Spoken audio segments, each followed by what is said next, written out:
Hello friends, welcome back to the new video. Today video title is guys how to set guys notification sound means ringtone.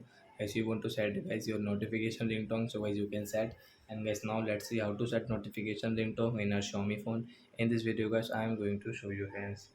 So before starting video friends, I want to tell you guys, if you're new in my channel, so guys, first of all go and subscribe my channel, click the bell icon and like my video. So guys now let's start the video friends. First of all guys, open your phone setting to set your notification ringtone. I scroll and as you can see your sound and vibration, so I tap here to click on notification ringtone. So you can see guys, there are two ringtone, and as you want more ringtone, so I tap here and as you can see your all ringtone. So you can set your notification ringtone to click here.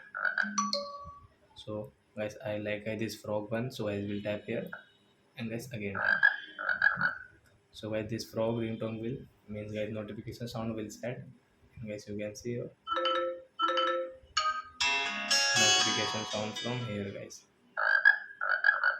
So I hope friends you have understood how to set notification ringtone in our Xiaomi phone. So that's it guys. Thanks for watching. So guys now we will meet on guys next video guys with new topic. Before going guys, please go and like my video, subscribe my channel. Bye bye friends.